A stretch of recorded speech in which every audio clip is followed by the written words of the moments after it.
할렐루야. 하나님의 은혜가 우리 가운데 함께하기를 예수의 이름으로 축원합니다. 세상에서 살아갈 때 어떠한 일을 맡고 그 위치에서 감당하기 위해서는 실력이 있어야 돼요. 능력이 있어야 돼요. 거기에 걸맞는 전문 지식이 있어야 돼요. 그러나 교회의 일은, 성도로서 살아가는 것은 그 실력과 능력과 전문 지식 외에 먼저 앞서서 필요한 것이 있으니 그것이 바로 순종입니다. 성경은 말을 하죠. 맡은 자에게 구할 것은 충성이라. 우리는 실력과 능력과 어떠한 해박한 지식보다 앞서 주님 앞에 순종하는, 하나님 앞에 충성하는 그런 자세가, 태도가 먼저 필요합니다.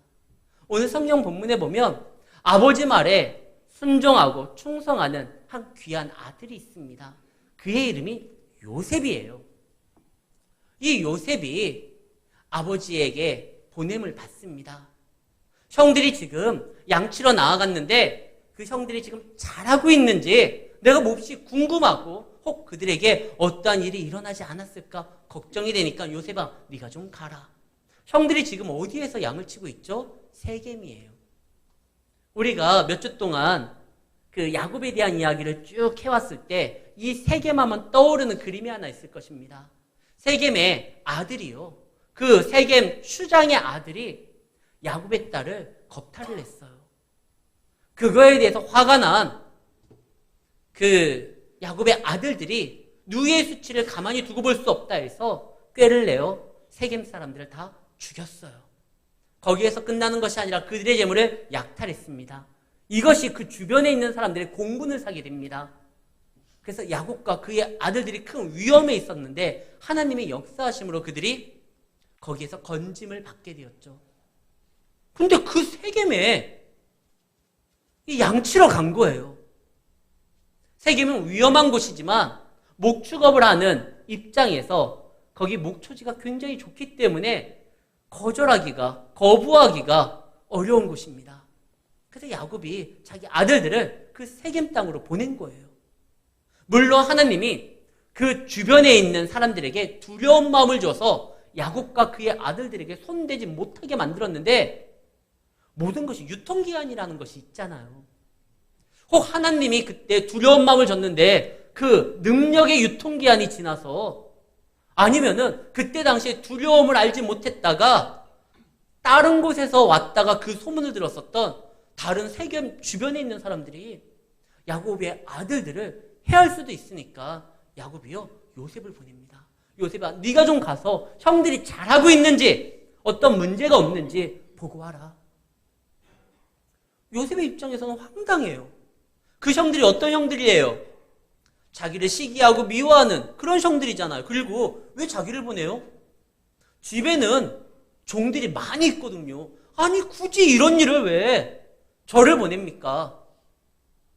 다른 종들도 있고, 또 아니면은 우리 종들이 좀 미덥지 못하면 뭐 외부 용역을 통해서 가지고 알아볼 수도 있고, 왜 아들인 저를 보내려고 해요? 그러나 요셉은 네 하고 갑니다. 먼저 야곱의 입장에서 왜 요셉을 그 험한 곳에, 위험한 곳에 보낼까요? 혼자서. 야곱은 알고 있거든요. 야곱이 경험해 본 적이 있잖아요. 자기가 자기의 형의 그 위협을 피해서 도망갔던 적이 있습니다. 그때 정말 외롭고 쓸쓸할 때 하나님이 그에게 환상을 보여주고 내가 너와 함께 하겠다라는 약속을 줬어요. 정말 그 환상과 그 약속을 붙드니까 그가 가는 곳마다 하나님의 역사함으로 복이 되게 만들어요. 자기를 위협하는 사람들도 있었고, 심지어 자기를 고용한 외삼촌은 자기를 10번이나 싹을 속였고, 근데 그때마다 하나님이 간섭하셔서 복되게 만들었고 모든 위험에서 야곱을 지켜줬어요. 그래서 야곱은 그거 하나 알아요. 하나님의 약속이 있는, 하나님의 뜻이 있는, 하나님의 비전을 본 사람은 하나님이 지키신다. 그래서 요셉아, 너 가. 분명히요, 37장 11절에 야곱이 그 요셉이 본 환상에 대한 이야기를 마음에 간직했어요. 예전 성경에는 마음에 두었더라. 요즘 성경은 그 말을 간직했더라. 그래, 내가 처음에는 그 이야기를 들을 때 화가 났지만 곰곰이 생각하니까 이것은 하나님이 그에게 주시는 비전이고 꿈이고 약속이구나. 그렇다면 그것을 주신 분이 요셉을 지킬 거야. 내가 그랬었던 것처럼. 다른 사람 말고 요셉 너가 가라. 그러니까 요셉이 가요. 처음 가보는 길이에요. 물론 세겜에서 돌아왔어서 그가 그 길에 대해서 완전 생초보는 아니에요. 그러나 어느 정도 시간이 지났고 또 그 길에 어떠한 위험이 도사릴지는 모르는 길이지만 요셉이 순종함으로 나아갑니다. 갔는데 형들이 안 보여요. 아마 목초지가 생각만큼 좋지 못해가지고 이동한 것 같아요. 그때 한 사람이 말을 하죠. 아, 너 형들을 찾는구나. 내가 형들의 대화를 들었는데 도단으로 간다고 하더라. 그러니까 요셉이 그래요? 하고 또 도단으로 가요. 만약에 요셉이 분명 아버지의 명령은 세겜에 가서 형을 보라고 했는데 세겜에 형이 없으니까 그냥 돌아올 수도 있어요. 그런데 아버지가 그에게 부탁한 건 형들을 보고 오라는 거였거든요. 그래서 세겜에 없으면 도단까지 찾아가서 그 아버지의 그 뜻을 이루기 위해서 요셉은 행동한 거예요. 만약에 요셉이요, 순종하지 않았다면, 아니 순종했더라도 세겜에서 멈추고 돌아왔더라고 하면 오늘 본문에서 이어지는 것처럼 형들이 그를 죽이려고 하는 그 위협을 당하지 않을 수도 있었고 구덩이에 빠지지 않을 수도 있었어요. 근데 요셉은 가요. 근데 가는데 그 약속을 믿고 가는데 형들이 그를 보고 이렇게 말을 합니다. 저 꿈꾸는 자가 온다. 야, 쟤는 정말 하나님의 비전과 꿈이 있는 우리 동생이 오는구나. 이게 아니라 비아냥거리는 거예요. 야, 저거 꿈꾸는 놈이 온다. 저거 죽이자. 저거 죽이면 그 꿈이 어떻게 이루어지는지 우리가 한번 보자. 그리고 그를 잡아서 그의 옷을 벗기고 그를 던집니다. 요셉이 황당하죠. 요셉이 그들을 찾았던 이유가 뭡니까? 아버지의 명령이었고 또 하나 그들을 돕기 위해서 간 거예요. 감시하거나 통제하기 위한 것이 아닙니다. 근데 자기는 그 형들의 손에 의해서 옷이 벗겨지고 죽음의 위기에 놓였는데 그나마 큰형 루벤이 야, 죽이지는 말자 해가지고 구덩이에 던져진 거예요. 하나님의 말씀을 붙들고 꿈을 쫓아 나아가고 순종하는 자가 다른 일을 섬기고 도우려고 하는 그 결과가 이게 다면 얼마나 억울해요. 그러나 하나님은요, 요셉을 불렀었던 분명한 이유가 있었고 이 고난에도 하나님께서 나름대로 계획이 있어요. 우리가 이런 말을 할 수 있어요. 하나님, 저 그런 큰 계획까지 필요 없고 그냥 예수 믿다. 내 수명이 다하는 그날 그냥 조용히 사라질게요. 또 어떤 분은 이래요. 아, 예수 믿으면 천국 간다고? 알았어. 내가 죽기 5분 전에 믿고 그 다음에 죽을게. 그 안엔 내가 즐길 것 다 하고 내가 그러지 뭐. 그분들은 진정한 성도의 삶이 무엇이고 그리고 우리가 갖게 된 그 약속의 비밀이 무엇인지를 모르는 분들이에요. 우리의 삶의 최종 목적이 죽어서 천국 가는 거라고 하면 그래요. 그들의 말이 맞아요. 뭐 아둥바둥 믿을 필요가 있어. 그냥 죽기 바로 전에 믿습니다 한번 하고 뭐 주여 3창 하면 하라고 하고 그런 다음에 천국 가면 되는 거지. 그러나 그것은 하나님의 은혜를 낭비하는 거고 허비하는 거예요. 우리의 성도됨의 최종 목적은 마지막 날 죽어서 그 십자가의 옆에 있었던 그 강도처럼 자기가 하고 싶은 대로 다 하다가 이제 끝날 때 예수를 영접하고 천국 가는 거, 그게 최종 목적이 아니에요. 이 땅에서 사명자로서 성도로서 하나님의 뜻을 드러내고 나타내는 것입니다. 누가복음 15장 31절과 32절에 보면은요, 그 탕자의 비유가 나오는데 이 탕자의 형은 그동안 일을 열심히 했어요. 근데 아버지의 마음을 읽지를 못했어요. 그래 불평해요. 내 친구들에게 왜 양을 잡아주지 않았습니까? 누가 못 잡으라고 그랬나? 필요하면 잡아도 되는 거였어요. 그 아버지의 곁에 있었지만 형은요, 한 번도 아버지의 아들로서 아버지와 함께 그 모든 것을 누리지를 못했어요. 그 현장에 있었으면도. 그러니까 아버지가 말을 하죠. 아버지가 이르되 얘 너는 항상 나와 함께 있었으니 내 것이 다 네 거였다. 뭐 양? 친구가 와가지고 대접하려고 했으면 잡아도 됐다. 왜 안 잡아? 아버지가 원하는 거 아들의 행복이지 아들의 노동이 아니잖아요. 너 그거 쓸 수 있었는데 네가 하지 못했던 거 아니냐. 지금 이 동생은 죽었다가 살아왔으니 내 마음이 얼마나 기쁜지. 우리가 즐거워하고 기뻐하는 것이 마땅한 거 아니니? 하나님의 은혜 가운데 살아가는 자들은요, 천국의 열쇠를 가지고 있어요. 우리가 여기서 무엇이든지 매면 하늘에서 그것이 매이고, 여기서 풀면 하늘에서 풀리고, 우리가 기도하면 응답이 있고, 우리가 간구하면 하나님의 역사가 일어납니다. 그런데 마지막 죽을 때 믿어서 천국 간다? 그 안에는 내 마음대로 하겠다? 멸망당할 이 세상의 것을 마음껏 누리고 모으는 것이 무슨 의미가 있습니까? 이것은 아버지의 뜻대로 사용하는 것이 의미가 있는 것이죠. 요셉은요, 단순히 그냥 살다가 죽을 사람이 아니라 그 형들의 죄를 용서하고 그 죄악 가운데 있던 형들을 믿음의 자녀로서 세워야 되는 사명을 가진 자예요. 그러기 위해서는 그가 믿음의 연단을 받아야 됩니다. 아까도 이야기했죠. 하나님의 자녀는요, 실력보다 순종이 우선입니다. 요셉은 순종하는 사람이지만 실력은 아직 아니에요. 형들을 아직 세우고 그들을 섬길 수 있는 그 정도는 아니에요.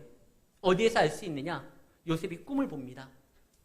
하나님이 강렬한 꿈을 2번이나 보여줬습니다. 그래서 요셉이 채색 옷을 입은 가운데 아버지의 사랑을 듬뿍 받은 그 가운데에서 그 꿈을 이야기할 때 형들이 어땠죠? 위로를 얻고 소망을 갖고, 그래, 하나님이 너를 통해서 우리에게 큰 역사를 준비하고 계시는구나 기뻐하며 찬양한 적 한 명도 없어요. 다 상처받았어요. 요셉이 꿈을 이야기했지만 그 꿈을 현실에서 실현시키고 나타내기 위한 실력은 아직 안 돼요. 그런 가운데 꿈을 얘기하니까 형들이 상처받고, 심지어는 그의 아버지도 처음에 그 이야기할 때 굉장히 불편해했어요. 우리가 꿈을 갖고 순종함으로 나아간 다음에 그 다음에 실력을 하나님께서 이제 그분의 아카데미에 우리를 몰아넣고 훈련을 시킵니다. 이제 그러시려고 하는 거예요. 우리는 교회에 와서 위로를 받기 원합니다. 교회에 와서 평안함을 누리기를 원합니다. 그런데 교회에서 위로를 받는다는 건 고난이 있기 때문에 위로가 필요한 거잖아요. 성경에서 뭐라고 했죠? 에베소서 6장, 전신갑주를 입어라. 왜 전신갑주를 입어야 됩니까? 지금 우리가 신앙으로 살아가는 이 땅이 만만한 세상이 아니거든요. 전신갑주로 무장해야지만 비로소 우리 믿음 하나 지킬 수 있고, 그리고 이 믿음의 싸움을 끝까지 완주할 수가 있는 거거든요. 근데 그 전신갑주는 우리를 보호하고 상대를 제압하고 죽이기 위한 전신갑주가 아닙니다. 전신갑주를 입어라. 구원의 투구, 진리의 띠, 믿음의 방패, 다 우리를, 믿음을, 신앙을 지키기 위함이에요. 무기가 하나 있어요. 검. 근데 그 검이 뭐예요? 성령의 검이에요. 성령은 돕는 입니다. 우리를 인도하시는 분이에요. 그 검으로 사람을 찌르는 것이 아니라 그 검으로 모든 사람들을 돕고 섬김으로 인하여 하나님의 백성으로 세우라는 거예요. 이 땅은 만만한 세상이 아니어서 전신갑주를 입어야 되는데 우리 믿음 지키고 다른 사람들 섬기고 세우기 위해서 우리는 신앙의 싸움을 끝까지 달려가야 됩니다. 그러나 이 전신갑주를 입고 뭘 해야 돼요? 훈련이 돼야 되거든요. 요셉이 처음에 훈련이 되지 않냐고 믿음과 순종함은 있었어요. 충성됨은 있었어요. 근데 아직 실력이 안 되니까 저들을 세우는 것이 아니라 오히려 상처를 주게 됩니다. 이제 하나님 훈련을 시켜요. 믿음의 순종이 먼저고 그 다음에 실력이에요. 우리가 실력이 없어서 하나님 나를 부르지 마시옵소서, 이것은 겸손이 아니에요. 나를 부르신 하나님의 능력을 못 믿는 거예요. 여러분들, 우리가 능력이 없어도 괜찮다고 자꾸 강조하고 제가 말을 하는 것은, 능력은 하나님이에요. 하나님의 능력이 하나님이죠. 그분은 능력이 차고 넘쳐요. 그리고 그에 순종하는 백성에게 그 능력을 채우시면서 이제 실력을 만들어 가십니다. 그러니까 그런 거는 걱정할 필요가 없어요. 이제 요셉을 만들어 갑니다. 처음에 요셉이 꿈을 꿨어요. 그래서 그것을 이야기할 정도였어요. 그러나 아직 실력이 안 되니까 그의 이야기는 사람들에게 상처를 줍니다. 그러다가 요셉이 실력을 쌓습니다. 막 애굽에 가가지고 종노릇하면서 그리고 죄수로서 몰려가지고 억울하게 감옥에 들어가면서 점점 그의 실력이 쌓아져요. 아니 무슨 노예가, 죄인이 무슨 실력을 쌓기 좋은 장소도 아닌데, 아니요. 하나님이 그런 프로그램을 짰어요. 그랬더니만 요셉이 나중에 어떻게 됩니까? 처음에는 꿈에 대해서 이야기만 했던 요셉이 꿈을 해석하는 실력이 생겨요. 술 맡은, 떡 맡은 관원장이 꿈을 꿔서 이야기를 하는데 그 꿈을 정확하게 해석을 합니다. 실력이 향상됐죠? 나중에는 바로 앞에 설 때는요, 바로의 꿈을 해석할 뿐만 아니라 이 꿈에 대해서 어떻게 대비하고 대처해야 되는지 방법까지 알려줘요. 요셉은 꿈의 사람입니다.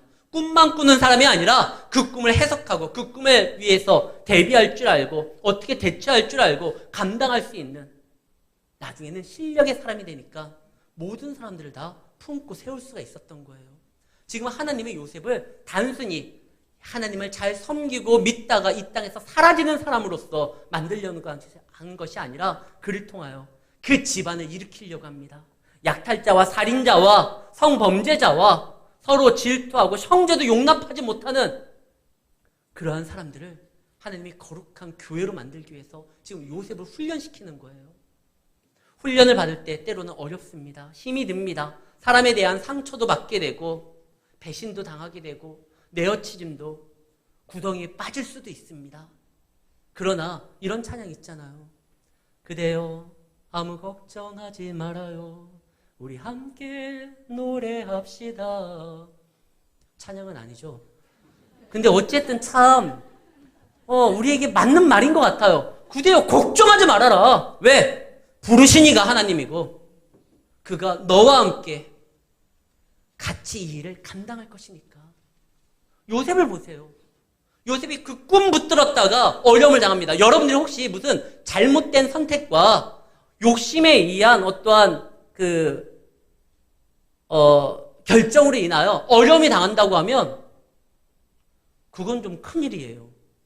그런데 믿음 때문에, 신앙 때문에 하나님의 말씀을 붙들고 사명 때문에 어려움을 당한다고 하면 그건 걱정할 게 아니에요. 거기에서 분명히 하나님의 위로가 있고 길이 열리며 그분이 주시는 능력을 경험하게 될 것입니다. 요셉 한번 보세요. 그 말씀 때문에 자기가 이제 고난을 당하는데 그 말씀, 비전을 포기하지 않고 붙들었었을 때 감옥에 갔어도 노예로 팔려갔어도 그와 함께하는 하나님을 체험하게 됩니다. 하나님의 능력을 경험하게 됩니다. 하나님을 인격적으로 만나게 됩니다. 그래서 보디발도 간수장도 딱 보니까 쟤는 하나님과 함께하는 애예요. 그래서 그가 하는 모든 일이 형통했다고 그랬어요. 그런 자를 어떻게 건드려요? 하나님이 함께하는 자를 자기들이 보고 인정할 수밖에 없는데 우리가 어려움을 당해도요, 하나님이 함께하기 때문에 우리는 뭐 걱정할 필요가 없어요. 고린도후서 6장 10절 말씀입니다. 거기서 이렇게 사도 바울이 증언을 하죠. 근신하는 자 같으나 항상 기뻐하고 가난한 자 같으나 많은 사람을 부유하게 하고 아무것도 없는 자 같으나 모든 것을 가진 자다. 우리는요, 하나님의 말씀대로 살아가면 뭐 없는 것 같지만 하나님의 능력을 이 땅에 끌어올 수 있는 부유한 자고요. 근심하는 자 같으나 우리는 참으로 기뻐하여 찬양하는 자고요. 힘이 없는 자 같으나 능력 있는 자가 되고. 하나님의 말씀을 붙들 때 요셉 보세요. 비록 거기에선 가장 천한 신분이잖아요. 노예였죠. 그 다음에 죄수였죠. 그러나 하나님의 함께함을 그들이 알게 되니까 노예로서 얼마나 억울함이 있고 죄수로서 얼마나 마음의 원통함이 있겠습니까? 근데 그가요, 하나님의 함께함으로 인하여 형통됨으로 하나님을 감사하고 찬양합니다. 그는 거기에서 좌절하지를 않아요. 그러니까 실제로 노예지만 그 집안의 모든 살림을 맡는 너 가정 총무가 되라. 죄인이지만 여기 모든 감옥에 대해서 너가 총괄할 수 있는, 이 행정을 다 맡아서 행동할 수 있는 너 그런 간수의 총무가 되라. 나중에는요, 바로가 야, 내가 보니까 너 하나님과 함께한다. 그러니까 네가 이 나라 내 가족만 건들지 말고 네 마음대로 해라. 사랑하는 성도 여러분, 우리는요 그냥 내 믿음 하나 겨우겨우 지키다가 역사 속에서 사라지는 자들이 아니라 하나님께서 이 땅에 우리를 성도로서 부르시고 비전을 주시고 말씀을 주시면 그걸로 인하여 훈련을 통해 여러분들로 많은 사람들을 살리고 세우고 그들을 품도록 만드는 그 일을 감당할 수 있도록 역사한다라는 것입니다. 이걸 기대하는 거예요. 두려워하지 마십시오. 걱정하지 마십시오. 요셉은 어려움을 당합니다. 그러나 그 어려움을 뛰어넘는 하나님의 능력을 경험하게 되고 그가 가는 곳마다 하나님께서 함께함으로 형통함의 역사가 일어나게 됩니다.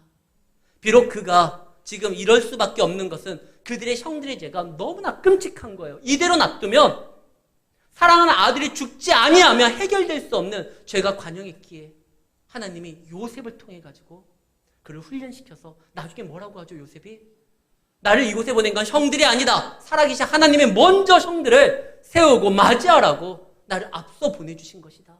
그러니까 걱정하지 말아라. 이런 말을 하거든요. 우리도 결국 하나님께서 불렀다는 것, 이제 하나님의 프로그램에 들어오게 됐다는 것입니다. 그리고 훈련을 받는 거예요. 왜 이렇게 내 인생이 고단합니까? 이 훈련 가운데서도 왜 하나님의 능력으로 찬양이 나오지 않고 원통함이 나옵니까? 아직 인격의 하나님을 만나지 못했고 아직 능력의 하나님을 경험하지 못한 것입니다. 그렇기 때문에 그럴수록 우리는 하나님 나의 믿음 없음을 불쌍히 여기사 궁휼히 여기사 나에게 믿음을 더하여 주시옵소서. 확신을 붙들 수 있도록 아버지 하나님 들을 수 있는 귀를 열어주시옵소서. 더 그 앞에 나아가는 것입니다. 그럴 때 하나님께서 우리를 세워주시고 우리의 삶을 채워주신다는 것이에요. 사랑하는 성도 여러분, 하나님께서는 실수하지 않아요. 우리를 불렀다고 하면, 우리를 세웠다고 하면 분명히 우리는 그렇게 될 수밖에 없어요. 하나님께서 원하시고 뜻하시는 그 위치까지 올려놓으십니다. 아브라함이 그랬잖아요. 내가 너로 하여금 복되게 만들 것이다. 내가 너로 하여금 믿음의 조상이 되게 할 것이다. 너는 이제부터 아브라함, 열국의 아버지가 될 것이다. 결국 그렇게 만들어 놓으시거든요. 하나님의 부르심이 의아하고 왜 나를 부르셨을까? 거기에 대해서 의문을 품지 마십시오. 하나님은 실수하지 않습니다. 분명히 하나님께서는 우리나라 야구 감독들도요. 어떠한 순간에서 막 대타를 기용하고 투수를 바꾸고도 하는데 잘 맞으면 좋은데 내가 선택해서 픽한 선수가 실수할 수가 있어요. 사람인지라 그래요. 근데 하나님은 그러지 않아요. 사사기에 보면 제2의 사사가 나옵니다. 에웃이에요. 에웃은 사사로서 적합한 사람이 아닙니다. 그는 베냐민 지파 사람인데 베냐민 지파는 오른손의 아들이라는 뜻입니다. 그런데 에웃은요, 오른손에 장애가 있어서 왼손을 사용하는 사람이에요. 그러니까 오른손의 아들이 오른손을 사용할 수도 없고 그가 하는 일이 조공을 바치는 일이에요. 비굴한 자리에 있던 사람이에요. 근데 하나님이 그를 통해서 일하겠다고 합니다. 결국 구원해 내거든요. 기드온, 너는 큰 용사다. 내가 무슨 큰 용사입니까? 적들의 미디안에 눈을 피해가지고 타작마당에서 이렇게 막 추수하는 것도 아니고 포도줄 틀에서 겨우 이렇게 움직이고 있는데 아니 너 큰 용사다.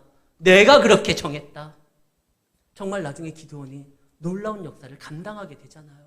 모세야 너가 가가지고 바로에게서 내 백성을 구원해내라. 제가 뭐라고요?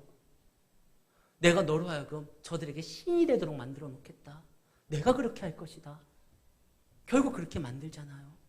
하나님이 여러분들을 다 하나하나 택했습니다. 그리고 불렀습니다. 하나님이 잘못 택한 게 아니에요. 그분의 생각이 있어서, 그분이 자신이 있어서 여러분들 부르고 이 자리에 성도로서, 예배자로서 세웠습니다. 그리고 여러분들을 위해서, 여러분들을 통해서 하고자 하시는 일이 있습니다. 나는 못합니다가 아니에요. 하겠습니다. 당신의 능력을 믿습니다. 당신의 프로그램에 들어가겠습니다. 어떠한 훈련이 있든 믿음으로 감당하겠습니다. 단 하나, 나를 기억하여 주시고 나와 함께하여 주시옵소서. 그러면 이루어져요. 우리는 하나님 안에서 주님을 붙들고 나아가는 자입니다. 그리고 승리가 이미 보장된 자들이잖아요. 예수님이 말씀합니다. 너희들이 환난을 당하나 담대하라. 내가 세상을 이기었노라. 내가 세상을 이제 이길까 한다. 이겨보련다. 이길 수 있지 않을까? 이게 아니라 그냥 선포했어요. 이겼다. 그 세상을 이긴 자가 우리에게 말씀하시는 거예요. 그럼 따라가면 되는 거예요. 나 자신은 믿지 못해도 우리를 부르신 하나님을 믿으십시오. 하나님이 왜 나에게 이런 고난을 주시느냐? 하나님은요, 졸지도 주무시지도 않습니다. 지금 요셉이 구덩이에 들어가는 그 순간에도 하나님께서는요, 그를 포기한 게 아니에요. 그를 버린 게 아니에요. 이제부터 훈련의 시작입니다. 그때 한 사람이 등장을 하죠. 원래는 죽이려고 했었는데 죽으면 안 되니까 르우벤이 났습니다. 첫째 형이, 야, 죽이지는 말자. 일단 구덩이에 던지자. 그래서 이 동생들이 요셉에 대한 적개심이 좀 풀어질 때, 아니면 그의 감시가 느슨할 때 빼내어서 아버지 품에 안기려고 한 거예요. 놀라운 거, 이것이 르우벤이 그랬다는 거예요. 르우벤은 야곱의 아들 중에서 야곱의 마음을 가장 아프게 한 아들입니다. 다른 아들들은 살인자요, 약탈자입니다. 그런데 르우벤은 거기에다 플러스 한 가지 제목이 더 있어요. 야곱의 첩을 이렇게 관계를 통해서 야곱의 마음을 아프게 만들었어요. 있을 수 없는 성범죄를 저질렀어요. 그랬던 르우벤이 오히려 요셉을 구해서 아버지 품에 돌려주려고 합니다. 왜 그럴까요? 누구보다도 르우벤이 죄의식이 강했거든요. 르우벤은 사실 레아의 신앙 고백으로 낳은 아들입니다. 그의 어머니 레아가 말을 하죠. 르우벤, 보라, 아들이라. 하나님께서 나에게 나의 원통함을 들어주시고 나에게 아들을 주셨다. 르우벤에게 젖을 물리면서 그를 키울 때, 르우벤아, 너는 하나님이 나를 기억하사 내게 준 큰 선물이고 너는 축복의 아들이다. 그랬던 아들 르우벤이 동생들과 함께 못된 짓을 하고, 아니 더 나아가 더 큰 범죄를 저질렀어요.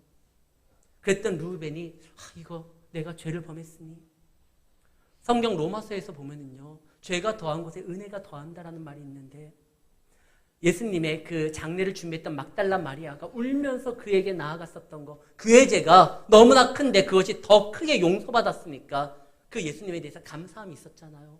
그렇다고 우리가 그 은혜를 더 경험하기 위해서 죄를 더할 수 있느냐? 그건 안 돼요. 로마서 6장 1절입니다. 그럴 수 없다. 은혜를 더하게 하기 위해서 죄에 거할 수는 없다.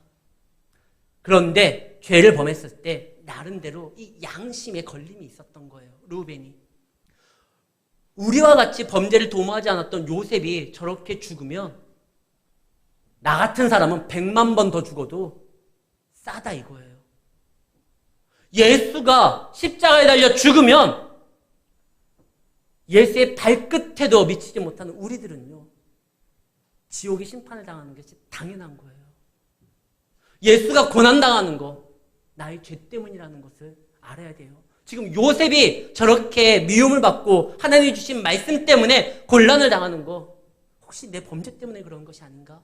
르우벤이 생각합니다. 그래서 구출하려고 해요. 근데 결국 어떻게 되죠? 실패합니다. 르우벤의 구출 작전은 실패해요. 그러면 그의 행동이 무의미 아니야? 아니요. 르우벤은 정말 나름대로 거기에 대해서, 죄에 대해서 깊게 생각하고 요셉을 구출하려고 했습니다. 그러나 실패했지만 그가 했었던 그 행동들은 성경에 기록되어 가지고요, 영원히 남아요. 비록 그는 실패했지만 그의 모습은 성경에 그 아름다운 모습이 기록되어 있습니다. 그런데 왜 실패하게 했을까요? 하나님이요, 사람을 의지하지 않고 오직 하나님만 바라보게 만들려고 지금 요셉으로 하여금 르우벤이 도움을 줄 수 없는 곳으로 애굽으로 팔려가게 또 만들어요. 사람이 참 간사하죠. 신앙대로 말씀대로 살아가겠습니다 하지만 틈만 되면 보이지 않는 하나님보다 보이는 사람에 의지하려고 할 때가 있어요. 그러나 철저하게 하나님 앞에 훈련되는 사람은 주님만을 바라봐야 돼요. 시편 46편 1절입니다. 고라 자손들이 그런 말을 하죠. 우리의 피난처 하나님, 환난 날에 만날 큰 도움, 다른 것이 아니라 하나님이다. 지금 요셉이요, 하나님만을 바라보고 만들어줘야 돼요. 나중에 요셉이 이 훈련 마지막 시험이 뭐냐? 술 맡은 관원장에게 자기를 좀 기억해서 바로에게 잘 말해달라고 하잖아요. 물론 하나님의 사람을 통해서 역사를 합니다. 그러나 먼저 하나님이 우리의 도우심을 고백하고 하나님을 붙드는 거예요.